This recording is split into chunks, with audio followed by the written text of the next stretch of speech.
June 26, 2023, alas 2 ng hapon. Kamusta mga chong? Ito yung ating Yamaha YTX 125. Bali na ikabit na natin yung mga signal light natin na bullet, harap at likod. Ayan, pakita ko sa inyo, no? Ito yung harap. Ayan. Napalitan na natin yung stock na signal light natin. Ayan. May sa likod. Itong likod, parang gusto ko pa siyang baguhin, parang masyadong malayo yung pagitan niya, no? Pero okay naman, pero parang nalalayuan lang ako, diba? Parang mas maganda sana medyo magkalapit pa, no? Adjust ko na lang yan. So ang video natin pala ngayon, i-install natin itong rear fender natin. Eto. So may nakakabit ng taillight dito. In-order ko lang din to sa Shopee. Ayan, nagkaroon na ng gas-gas. Bale, nagasgasan na, hindi ko pa nakakabit. Pero okay lang yan, importante umilaw. So install natin to ngayon, tara samahan nyo ako. Okay mga chong, simulan na natin to. Medyo makulimlim at hindi maganda yung panahon, baka abutan tayo ng ulan dito. So muna natin tatanggalin itong unang mga side cover, tapos itong seat. So dito kailangan lang natin para tanggalin to, itong susi natin. May susi siya. So, bago tayo magtanggal doon sa kabila, tanggalin muna natin yung bolt dito. Gamit tayo ng 10mm para tanggalin yung bolt dito. Bago tayo lumipat doon sa kabilang side. Dahil tatanggalin din natin yung side cover doon. Phillips screw. Ayan. Kasi, ayan, Phillips screw yung screw nya.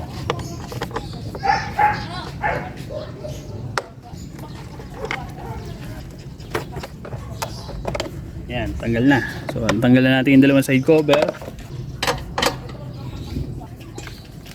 Kanina sobrang init. Ngayon naman, dilim ng langit. Tanggalan natin yung mga bolt. Ayan. Okay mga chong, natanggalan natin yung mga dapat natin tanggalin dito sa ibabaw. Ngayon naman, etong wirings ang tatanggalin natin. Kasi kailangan din talaga natin tanggalin to. Dahil babaklasin natin tong rear fender. Kasi tatabasin natin to.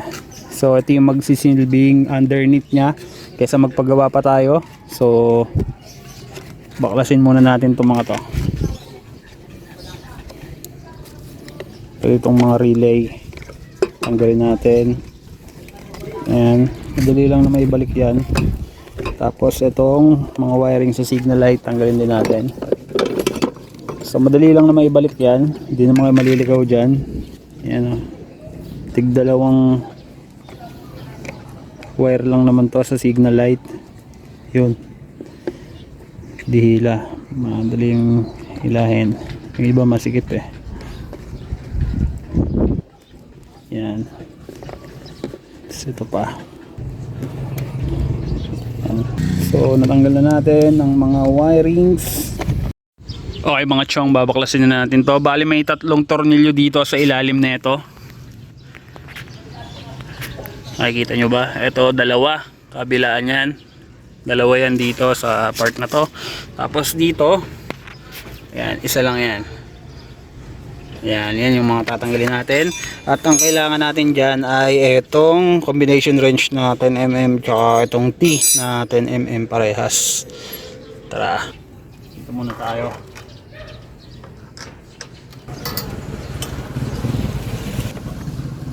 One down.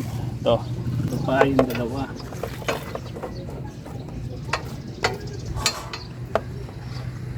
Pag naluwagan mo na ng tools, pwede mo nang kamayin.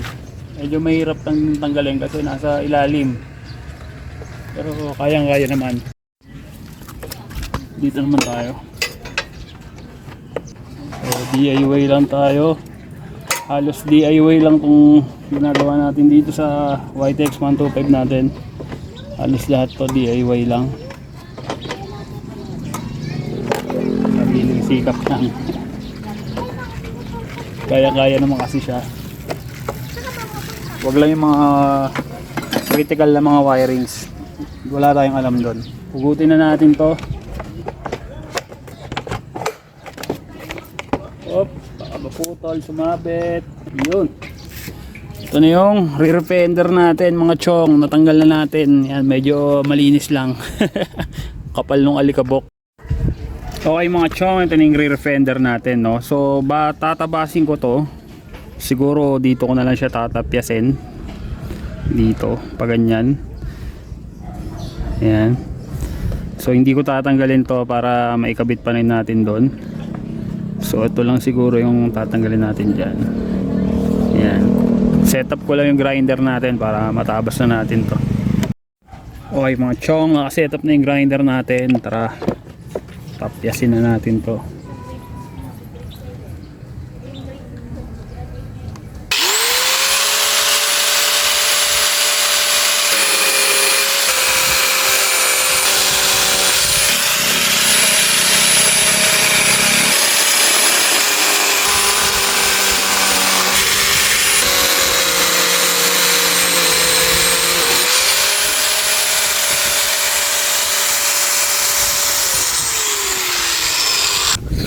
Okay mga chong, ito lalagarin na lang natin kasi hindi naabot ng grinder yan.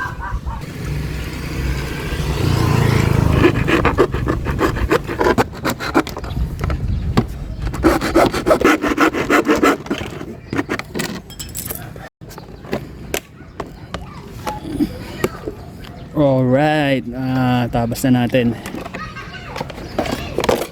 Ayan na, pwede na ibenta to. Wala na naman tayo paggagamitan, pero tatabi lang natin, baka may paggamitan tayo eh. So ito na yung rear fender natin na natabas yan. Ang laki na ng one na wala sa kanya, pero kailangan talaga yan para may kabit natin yung classic na rear fender na binili natin. Ito, nilinis natin yung part na tinabas natin. Ayan. So ginarinder ko pa yung nandito, meron pa yung naiwan dyan na ito. So tinanggal ko na rin to. Ayan, nakaganyan yun dyan. Tinanggal ko na rin para malinis, no? Okay mga chong, natabas na natin. Balik na natin to para may pwesto natin yung kakabit nating fender.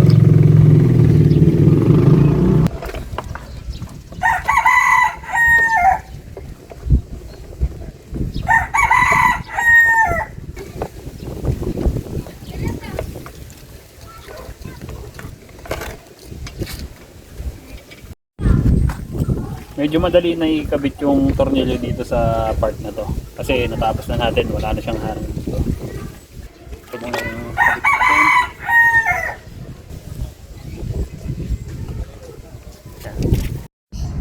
So ayan mga chong, naikabit na natin yung pinagtabasan natin doon sa stock fender natin. Yun yung magsisilbing underneath natin, no? Sinacrifice natin yung stock fender, tinabas natin. Bali na ikabit ko na yung mga bolt, hindi ko palang sinisikipan kasi baka mamaya may i-adjust pa tayo dyan. So doon na tayo sa pagkakabit ng classic rear fender natin. Ito. So i-wiring pa natin ito mamaya, pero ngayon pepesto muna natin kung paano yung magiging diskarte at panigurado bubutasan pa natin to. Okay mga chong, bali ganito ang magiging itsura pagka nakakabit na yung fender natin. Ayan. Ayan. Ganito. Tapos bubutasan ko na lang to dito para makabitan natin ng screw. Okay mga chong, magbubutas tayo dito para doon natin ikakabit yung mga bolts para maisalpak natin yung fender.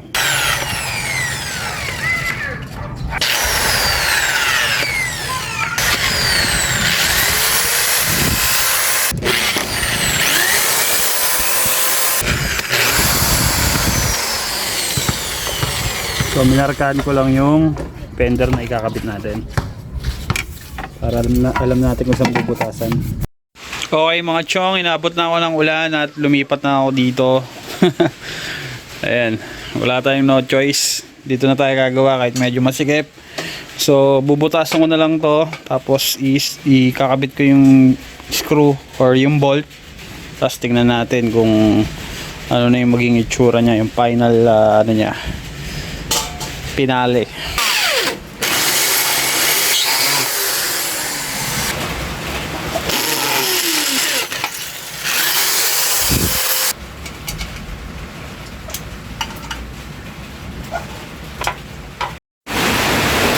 Okay mga chong, nabutasan na natin tong fender pati yung pagkakabitan natin. Try natin ikabit. So ito muna ang bolt ang gagamitin ko. Ito yung nakakabit sa plate number natin. Kaso wala akong extra bolt, kaya ito muna ikakabit ko.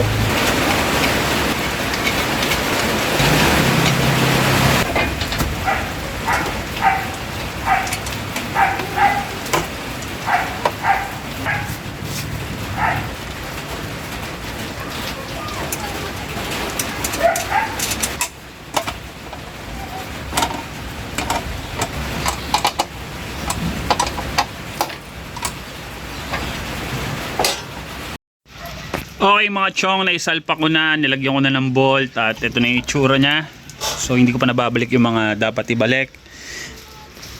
Ayan, ito sa side view. Ayan, ayun yung side view nya. Medyo masikip yung area natin dito kaya hindi ako makalayo.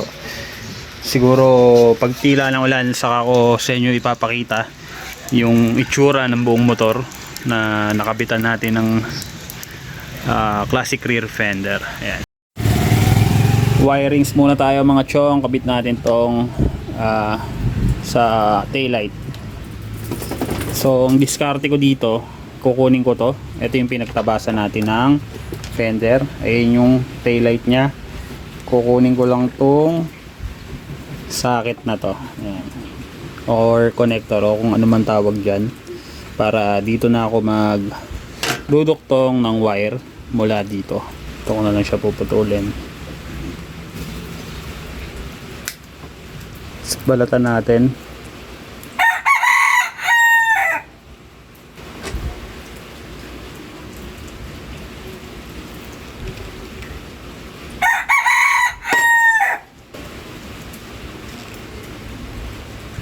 Ito naman ang balatan natin.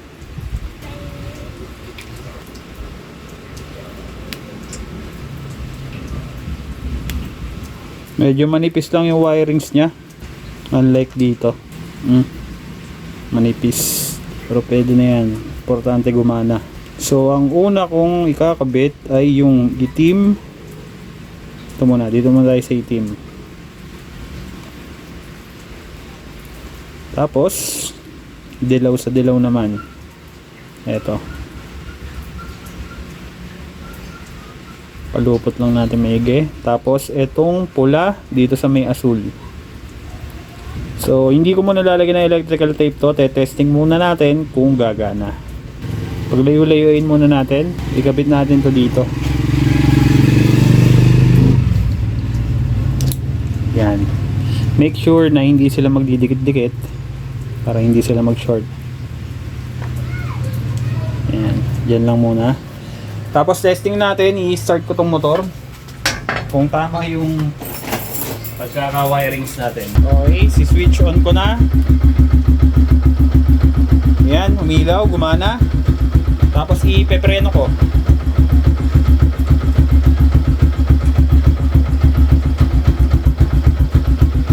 So pag pinipreno ko, nag-high naman yung taillight. Yan. Foot brake yan. Ito naman sa handbrake yan. Lumalakas naman, so ang ibig sabihin tama yung pagkaka-wiring natin, tama yung pagkakabit natin, no? Ayan. Okay, lalagyan ko na siya ng electrical tape para safety.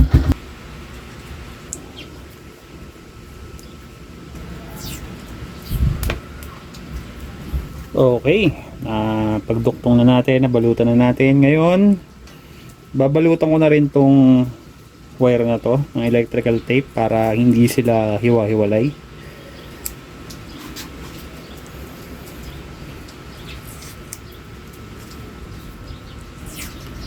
Okay mga chong, tapos na natin balutan. Ayan, di ba? Mas maayos tignan. Okay mga chong, tapos na natin i-wiring tong taillight natin. So babalik ko lang lahat ng tinanggal natin, no? Hindi ko na isasama sa video na tatagal lang lalo itong video na to. Babalik ko yung side cover, yung seat, itong mga wirings ng signal light. Tapos okay na, tapos na. Papakita ko sa inyo mamaya yung itsura ng motor natin. November 11, 2023, 1:08 PM at ang araw natin ngayon ay Friday. Kamusta kayo mga chong? Ito yung ating Yamaha YTX 125. So ito yung karuktong ng video na ine-edit ko ngayon. Duduktahan ko na siya para may upload na natin, no? So 5 months ang pagitan. So tara, simulan natin to. Okay mga chong, ito na yung itsura ng ating Yamaha YTX 125. Yan, i-flex lang muna natin saglit bago tayo magsimula doon sa ating classic rear fender na in-install 5 months ago. At ngayon ko palang mabibidyohan ulit. Tagal no? So yan, itsura nyan. Tapos punta na tayo dito. So ito na yung ating classic rear fender. Ayan yung itsura nya dito sa side, right side. Ayan. Ayan itsura nya. Ayan, nakadungo pa si DJ doon. Tapos ito naman ang itsura nya dito sa likod. Yan, medyo madumi kasi tinanggal ko rin yung plate number para makita nyo ng maayos. Hindi ko pa nalinis, pero ayan ang itsura nya dito sa likod. Tapos yung bullet signal light natin, in-adjust ko na yan, pinaglapit ko na yung dalawa para hindi sila masyadong magkalayo. So in-adjust ko paganto tsaka paganto. Ayan, so ayan ang itsura nya dito sa likod. Dito naman, ito naman ang itsura nya dito sa left side. Ayan, ayan. Tapos meron pa akong ginawang mga adjustment dito sa ating rear fender kasi sumasayad to sa gulong natin, no? So eto, pakita ko na rin sa inyo. Yan, tinabasan ko to. Eto, tinabasan ko yan, no? Mapapansin nyo may kalawang na kasi 5 months ago pa yan na ikabit natin dito. 5 months ko nang ginagamit dito sa motor yan. So ito nga, mabalik tayo dito. Tinabasan ko yan magkabila kasi sumasaya dito sa ating gulong. Ayan, lalo na pagka may angkas tayo, kaya tinabasan ko to. Yun. Yan, ganyan ang ginawa kong diskarte dyan. Tapos mga chong, kung mapapansin nyo, iba na yung nakalagay na taillight natin. Ito, iba na to kasi yung taillight na in-install ko kasabay na itong rear fender natin, nagamit ko pa siya after ko may install yun, siguro mga ilang linggo din, baka mga 1 linggo or 2 weeks ganon. Pero ang problema kasi that time medyo maulan, laging umuulan, lagi tayong nagra-rides o lagi kong ginagamit tong motor habang naulan.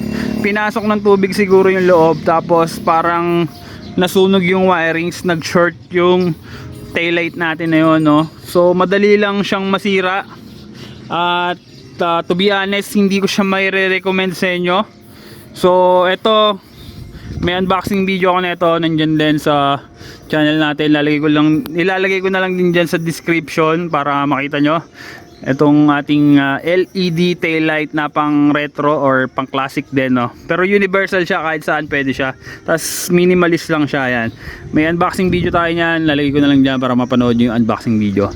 Tapos meron din akong ginawang video na ito na pag-install. Siguro mauuna akong i-upload tong binibideo ko ngayon bago ko ma-upload to, pero matagal ko na rin in-install to kasi nung kinabit nga natin yung unang taillight natin, mga ilang linggo ko lang nagamit, tapos umorder ako nito, tapos in-install ko na. Siguro may mga 3 to 4 months ko nang gamit to. Yan, o mga 4 months gano'n, kasi 5 months ago nung ginawa natin yung video na napapanood nyo kanina So ayan, yan yung mga details na wala dun sa video na yun, sinama ko na dito. So yun mga chong, dito ko natapusin tong video na to. Masyado nang napatagal, gano'n ako kasi pag mag-edit. Kita-kits lang tayo next video mga chong. Peace, rock and roll, ingat kayo palagi. DJ, hello, say hi. Hi, come, love you DJ. Alright.